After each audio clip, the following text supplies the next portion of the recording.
Seiring salam jo sambat, lalu salam kembali.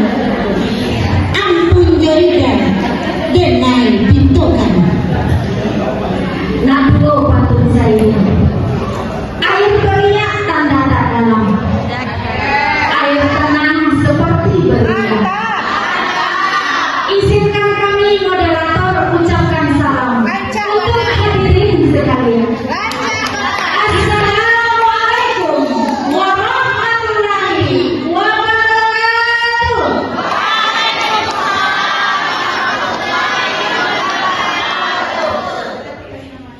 Baiklah hadirin yang berbahagia, sebelum acara talk show-nya kita mulai, kami akan perkenalkan diri lebih dahulu. Saya dari grup Pinyaram sebagai hostnya Eni Suryana MPD dari SD Negeri 03 Taru Utara.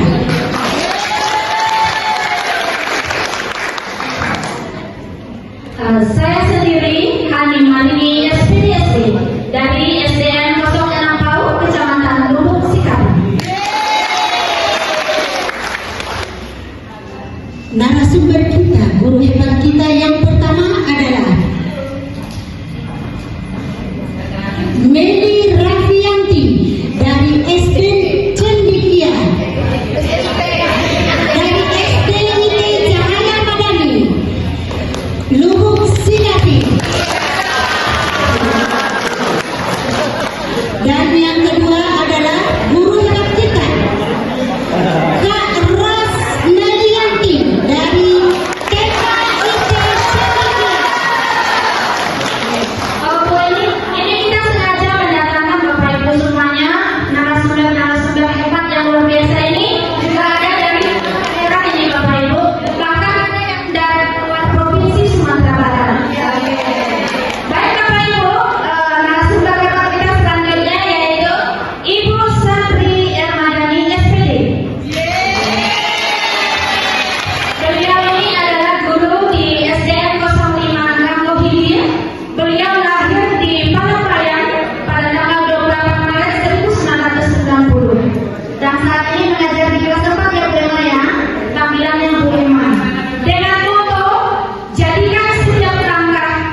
Tes 1.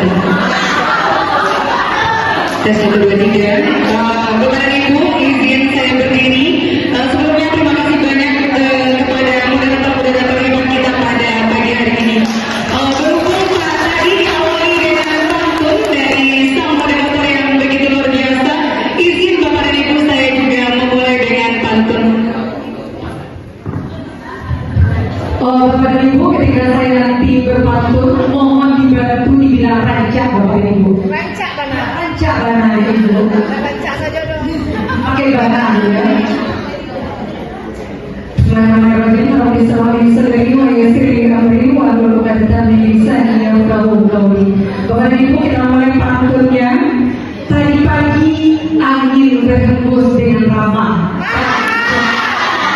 Diiringi kicauan burung penyejuk hati. Kalau bukan karena amanah, tidak sanggup saya berdiri di sini. Bapak Ibu, saya yakin dan percaya kelompok penyiaran itu banyak yang lebih hebat, tapi karena amanah saja Bapak Ibu, saya berdiri di sini. Nah, mau pantun saya cerai Bapak Ibu, mohon tolong itu rancak Bapak Ibu. Iya. Sang bawang memakai durian. Durian dimakan, jumlah dalam. Izinkan saya mengucapkan salam kepada Bapak dan Ibu sekalian. Assalamualaikum warahmatullahi wabarakatuh.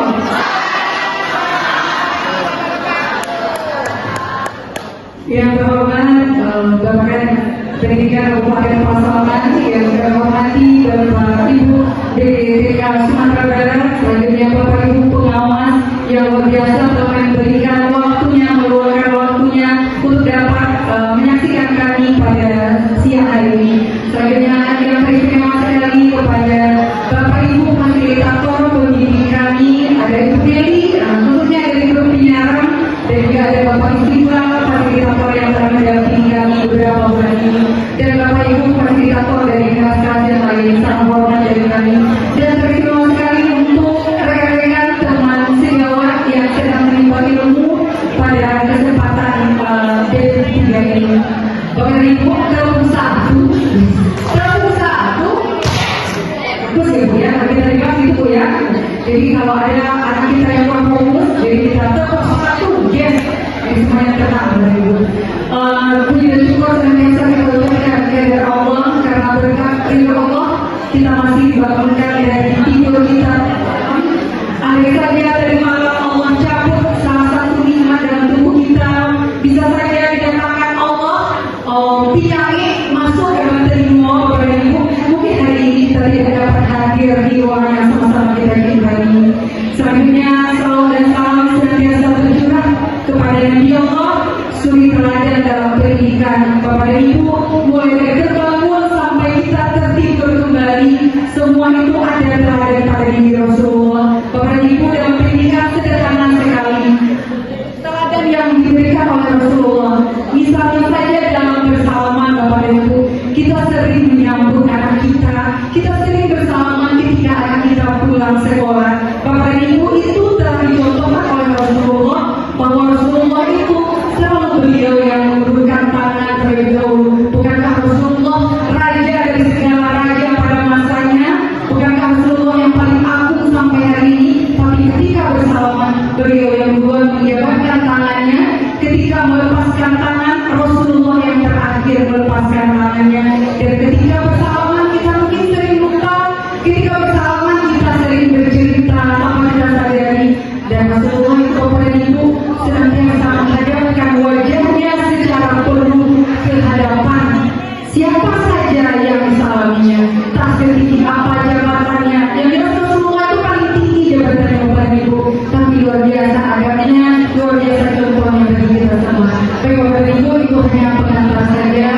Bapak Ibu, mungkin di sini kami ingin berbagi pengalaman, berbagi praktek dari yang diamankan oleh moderator tadi. Bapak Ibu, sebelumnya mengenai pembelajaran mendalam ini bukan sesuatu yang baru hari ini yang kita dengarkan selama pelatihan ini, tapi sebelum pelatihan ini pembelajaran mendalam itu sudah pernah kita dengar itu di TikTok, di YouTube, di Bapak Ibu. Tapi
kemudian sebagaimana idealnya Bapak Ibu tepuk satu,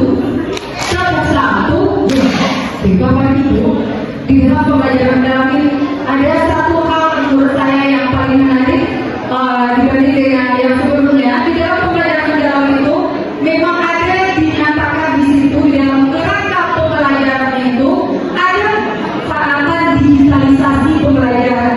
Jadi intinya pembelajaran dalam itu memang harus ada setiap guru baik dari TK sampai SMA harus menggunakan digitalisasi dalam setiap pembelajarannya, karena itu ada di dalam pembelajaran dalam itu sendiri. Baik Bapak dan Ibu, jadi kita semua yang merancang pembelajaran itu memang harus bisa menguasai IT yang ada pada saat sekarang. Apalagi Presiden kita mengatakan satu-satu ke sekolah kita papan kita interaktif, maka disitulah guna kita memanfaatkannya dan kaitannya dengan pembelajaran dalam ini. Baik Bapak dan Ibu, kembali ke implementasi yang saya terapkan. Bapak dan Ibu, saya curhat sedikit Bapak dan Ibu.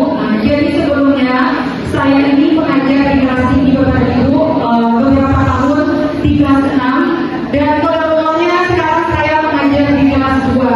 Jadi Bapak dan Ibu sangat jauh yang menyenangkan bagi anak. Dari misalnya itu biasanya nanti boleh dilihat di stand kita sudah sediakan di situ berbagai macam media yang dapat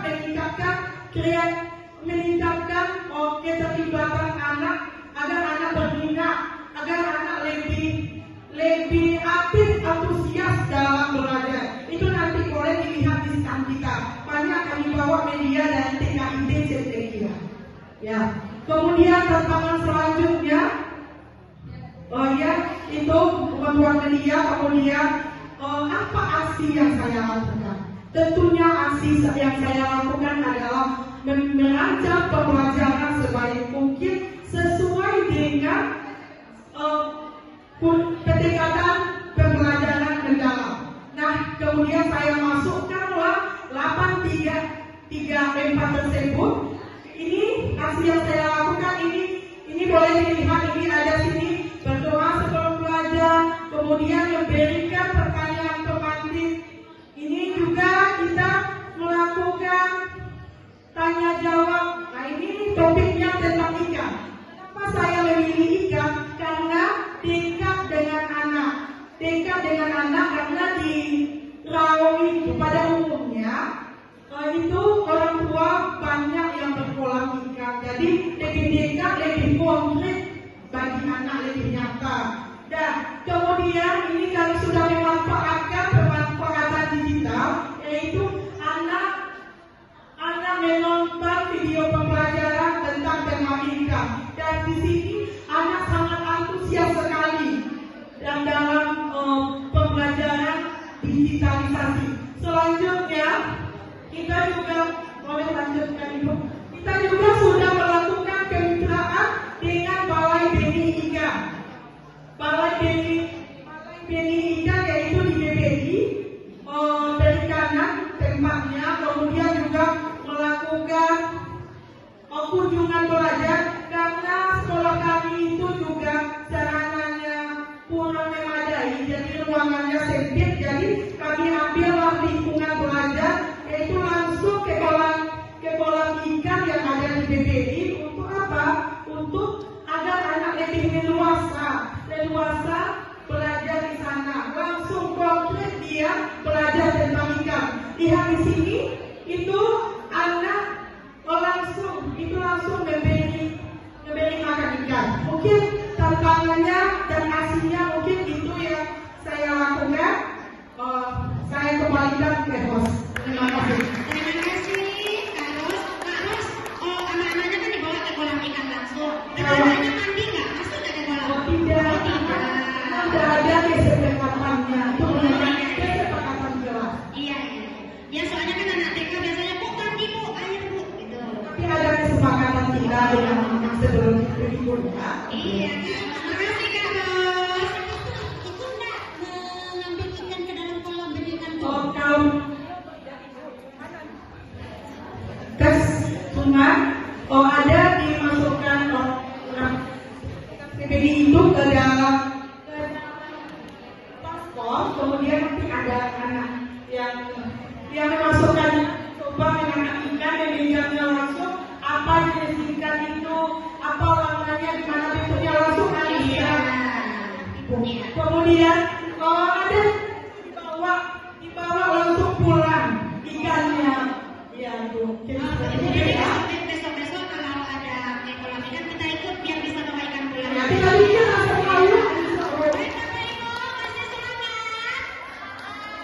Siapa kita? Guru Malaysia. Siapa kita? Guru Indonesia. Boleh kita lanjut lagi kepada narasumber berikutnya. Mungkin beda lagi aksinya. Iya, beda lagi tantangannya. Iya. Aksinya tentu luar biasa pula ya Bu Eni ya. Ya langsung saja Bu Eni. Silakan kepada Bapak Wayan untuk menyampaikan aksi dari tantangan yang ada di sekolahnya. Dari kondisi yang tadi, saya mengikuti pelatihan pembelajaran mendalam ini, saya menemukan beberapa hal yang harus diterapkan di sekolah. Yang pertama, jadi yang pertama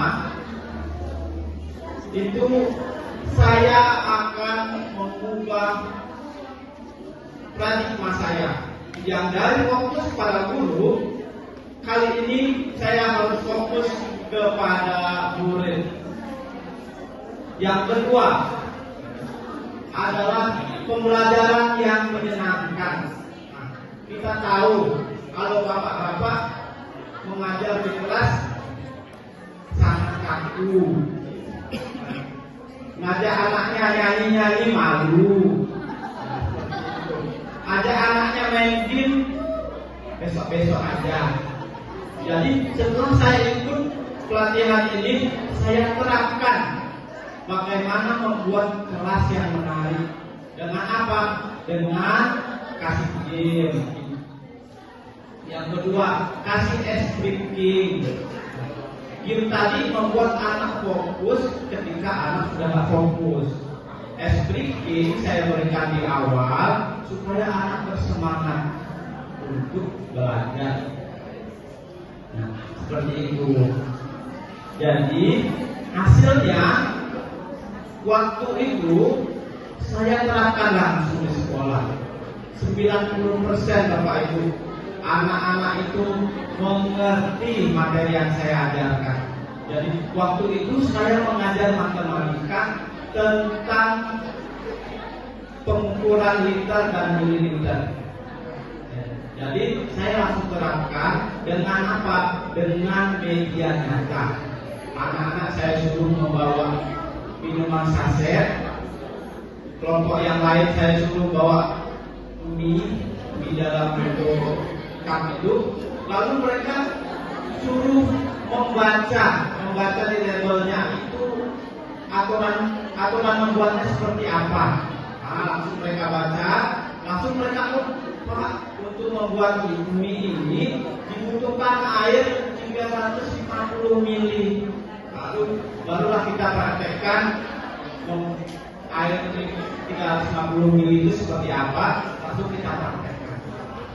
Dengan itu, dengan menghadirkan media yang nyata, anak-anak itu langsung paham. Anak-anak bisa terapkan di sekolah, bisa juga terapkan di rumah secara mandiri. Seperti itu. Jadi seperti itu hasil setelah saya mengikuti pelatihan dan saya terapkan di sekolah. 90% anak-anak itu mengerti materi yang saya ajarkan. Tepuk tangan Bapak Ibu. Nah, kalau dari tadi sudah kita dengarkan ya Bu Eni, mulai dari latar belakang sekolah masing-masing, tantangan yang dihadapi di sekolah, aksi narasumber kita di sekolah dan hasil yang didapat setelah pembelajaran. Bu Eni ada dua pasang nih. Tantangan yang sama, solusi yang sama. Apa tuh Bu Eni? Pak Wayan tadi sama Kak Ros kayaknya dengan membawa ke alam nyata. Iya. Ya.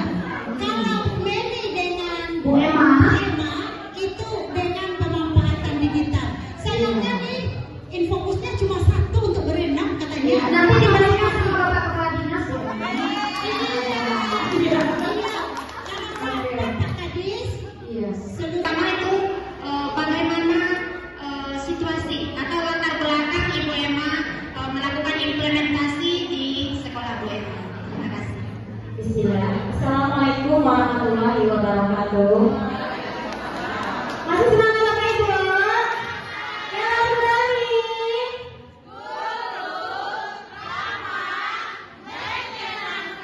Ya, tepuk tangan dengan kita semua dulu. Ya, kita langsung ke poinnya aja ya Bapak Ibu. Ketika saya memperhatikan pembelajaran dalam sekolah ini, situasi yang saya rasakan, ya saya itu menganalisisnya di kelas saya, di kelas 4. Situasi di kelas 4 waktu itu 16 orang Bapak Ibu. Jadi kelasnya itu rata-rata anaknya pintar, alhamdulillah. Tapi tidak semua ya, sekitar 4 orang itu perlu penanganan khusus. Yang 2 orang itu dia tidak bisa diam Bapak Ibu. Sebentar dia, kalau enggak karena lantai kami itu rapi, jadi kadang dia tidur-tiduran, ditarik kaki gitu kan. Jadi kita aktif. Yang 2 orang lagi Bapak Ibu itu mereka yang tidak pernah siap menulis. Itu masalahnya dari kelas sebelumnya. Itu di semua mata pelajaran Bapak Ibu, tidak hanya mata pelajaran tertentu. Jadi di setiap mata pelajaran tidak pernah siap untuk menulis atau mencatat atau tugas yang kita berikan. Jadi situasinya seperti itu. Kemudian juga dari faktor orang tua yang kurang memperhatikan anak mereka. Jadi di sana saya berpikir menjadi suatu pemikiran bagi saya bagaimana nantinya implementasi dari pembelajaran dalam ini yang akan saya lakukan. Mungkin Ibu Moderator itu situasi di sekolah saya. Demikian. Terima kasih Bu Emma atas masalah penjelasannya. Selanjutnya mungkin saja kita minta kepada Ibu Eni. Kak Ros. Oh, Kak Ros. Oke. Kita sambut Kak Ros. Silakan Pak Ros, bagaimana situasi atau latar belakang Kak Ros melakukan implementasi di sekolah itu?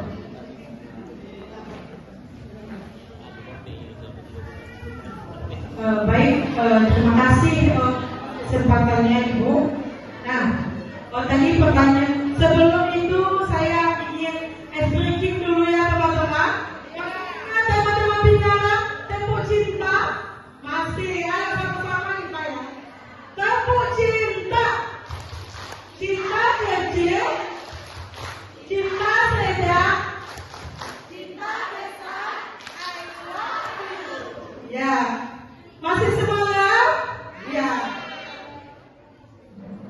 Kalau langsung aja ke poinnya, pertanyaan host kita tadi, yang pertanyaannya bagaimana implementasi yang saya lakukan di sekolah setelah mengikuti pembelajaran mendalam selama 3 bulan. Nah, implementasi yang saya lakukan di sekolah itu yang pertama itu menerapkan pembelajaran inklusif kolaboratif, di mana kami bekerja sama dengan rekan sejawat untuk menunjang proses pembelajaran terkait pembelajaran mendalam. Kemudian yang kedua adalah itu biasanya itu kepala sekolah melakukan supervisi ke kelas untuk melihat penampilan kita dalam melakukan proses pembelajaran di kelas. Nah, selanjutnya yang kedua, implementasi yang saya lakukan di kelas itu adalah melakukan asesmen awal di pembelajaran. Kenapa kita lakukan asesmen awal di pembelajaran? Itu untuk mengetahui kebutuhan murid. Nah, apalagi kebutuhan murid di TK itu anak itu bersifat unik, memiliki karakteristik yang berbeda-beda. Nah, itu kemudian setelah melakukan asesmen, kita membuat perencanaan pembelajaran yang kita sesuaikan dengan pembelajaran mendalam, yaitu ada di situ 8, 3, 4. 8-nya adalah 8 dimensi profil lulusan, 3 pengalaman belajar, 3 prinsip konseptual, gerakan pembelajaran. Yang itu kita masukkan ke dalam LPPR kita. Jadi kita ada pembelajaran lebih menarik minat anak. Seperti itu itu aplikasi atau implementasi yang saya lakukan. Mungkin itu saja, terima kasih. Sudah kita dengarkan 3 tepuk tangan dulu untuk yang mendapatkan kemudian. Yang Itu menurut dari mohon ya. SD, IT, TK, IT, dan SD negeri. Mungkin sekarang Bapak Ibu di sini ingin mendengarkan pula bagaimana situasi atau kondisi di SLB. Kepada Bapak Wayan, kami persilakan. Izin Bapak Ibu, berbagi latar belakang sekolah kami. Nah, jadi secara umum sekolah kami SLB menangani banyak ketunaan. Secara khusus di kelas saya Bapak Ibu itu tunagrahita. Saya mengajar tunagrahita kelas 10. Nah, jadi secara latar belakang jumlah anak saya itu 7. Ya. Jadi kira-kira 5 anak tidak menyukai matematika. Jadi yang suka cuma 2 anak, Bapak Ibu. Nah, sehingga mereka tidak konsentrasi dalam belajar. Tidak konsentrasi, hanya 2 anak yang konsentrasi. Terbukti dari apa yang saya lihat, mereka tidak mendengarkan ketika guru menjelaskan.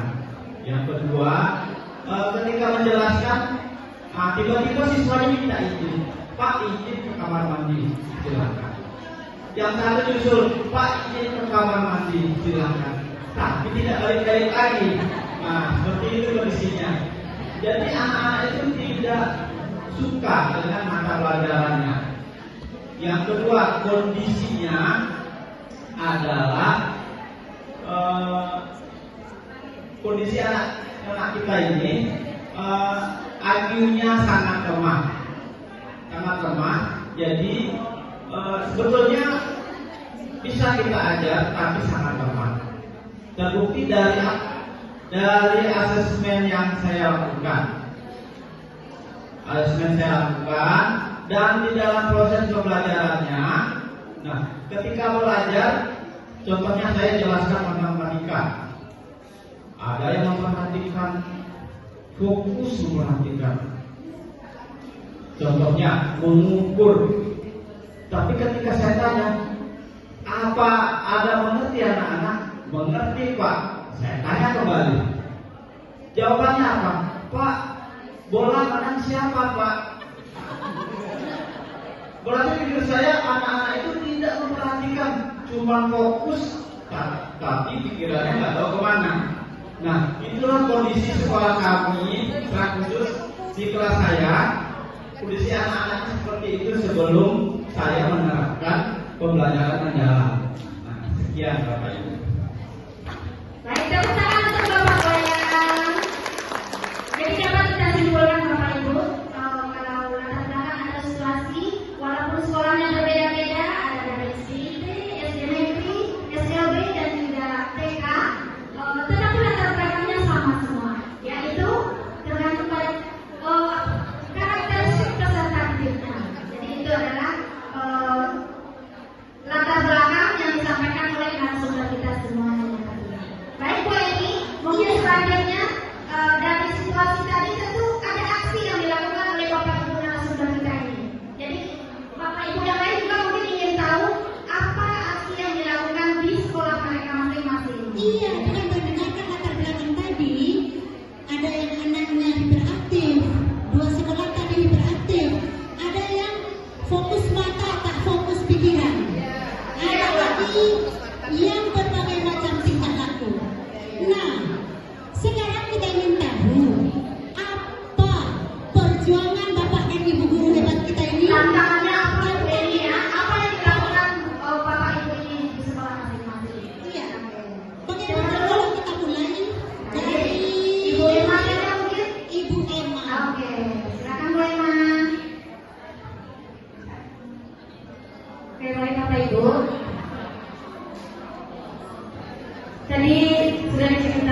digitalisasi di sekolah. Saya biasanya paling sedikit itu 1 kali seminggu harus pakai fokus ke Bapak Ibu. Kalau tidak rasanya ada yang kurang. Jadi kalau sudah hari Rabu, biasanya hari Rabu tuh sudah hari Rabu, Ibu waktu ditunggu sama anak-anak. Kita belajar pakai fokus ya Bu ya. Walaupun di sekolah saya Bapak Ibu keadaan daya dukung listriknya itu cuma 900. Jadi ketika fokus sudah itu saya mati balik menghidupkan sekelilingnya. Jadi itu tidak akan menyurutkan apa kita ya, niat kita. Jadi yang pertama saya melakukan model pembelajaran bervariasi, kemudian melakukan media digitalisasi seperti memberikan kuis, seperti kuis, jadi mereka ke depan sampai ke depan. Kemudian untuk anak saya yang tadi Bapak Ibu, dia kan tidak pernah siap dalam waktu kelas. Itu saya selalu panggil ke depan. Ternyata ketika saya tanya, ternyata orang tuanya tidak di sini Bapak Ibu. Orang tuanya di Batam keduanya. Dan dia tinggal sama tantenya. Jadi saya terharu lah. Jadi wajar dia seperti itu. Jadi setelah saya beri semangat, dan kepada teman-teman dia di kelas itu saya memberi semangat. Nah, ini teman kita seperti ini keadaannya. Kita harus mendukung teman kita ya. Jangan sampai dibully, dikucilkan. Kita harus keadaannya seperti itu. Kemudian untuk anak saya yang satu lagi yang laki-laki, itu dikenal dengan anak ganteng itu ada fotonya ya. Kalau teman-teman sekelasnya itu memanggil anak ganteng ibu, ya anak ganteng ibu tuh panggilannya. Yang laki-laki, dia juga sering tidak pernah siap, tulisannya pun juga dibaca. Itu saya dudukkan dia dekat saya Bapak Ibu, di samping saya.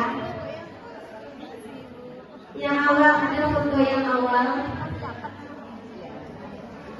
Ya ini ya, yang duduk itu, yang duduk dekat saya, itu dinamakan panggilan saya oleh teman-temannya itu anak ganteng ibu. Ibu, tengok anak ganteng ibu tuh jalan-jalan aja, mau dia menulis. Nah itu panggilan saya kepada temannya. Jadi setelah saya lakukan seperti itu, yang dia juga lihat ini. Jadi saya menelpon orang tuanya secara pribadi Bapak Ibu terhadap anak ganteng ini. Karena perhubungan khusus, jadi saya minta kerjasama dari orang tua. Alhamdulillah orang tuanya mengakui memang kurang perhatian, dia anak yang pertama. Kemudian adiknya banyak, sedang lagi hamil orang tuanya, jadi wajar bagi Bapak Ibu. Tetapi saya minta tetap kerjasamanya di rumah sama orang tuanya. Dan juga pernah saya bertemu di sekolah, saya kembali mengingatkan. Untuk yang paling itu Bapak Ibu itu yang orang tuanya di Batam. Namanya Bila, suaranya lembut sekali. Gak dengar yang ngomong dok. Jadi selalu saya bilang kalau bisa suaranya keras Bila, duduknya di kelas 1 ya. Saya sering seperti itu. Ibu gak bisa dengar gitu.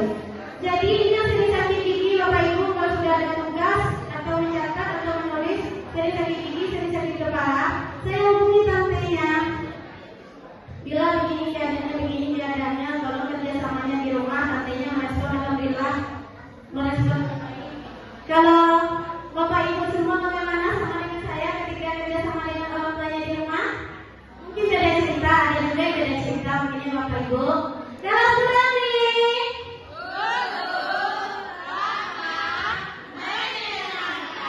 tetap semangat ini berbagi pengalaman ya Bapak Ibu. Yang paling kiri itu yang terlalu aktif Bapak Ibu sama yang di atas duduk. Pernah saya bilang nanti sakit bawah tapi sambil bercanda gitu. Itu yang paling aktif, tidak bisa diam. Jadi tetap saya ingatkan karena saya tidak duduk di dekat saya. Gitu.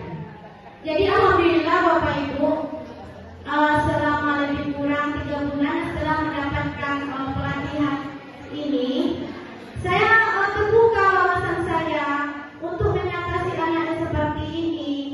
Jadi setelah saya mencoba merubah pola pikir mereka yang telah berdebat,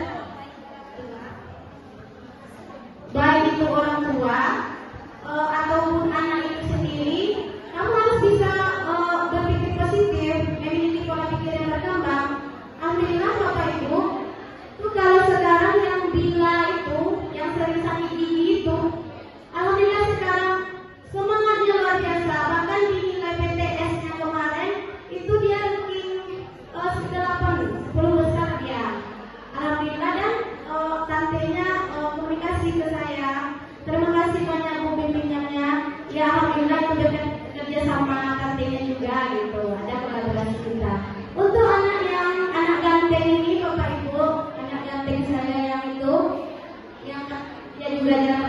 wabarakatuh.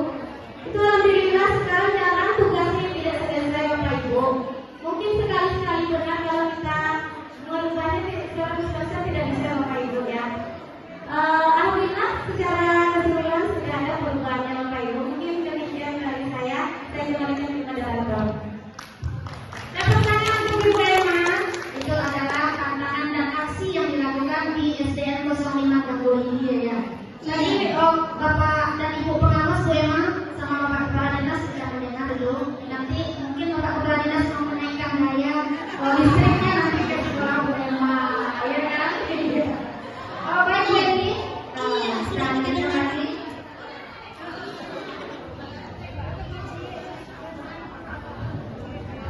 Nggak menyala, nggak semangat kita.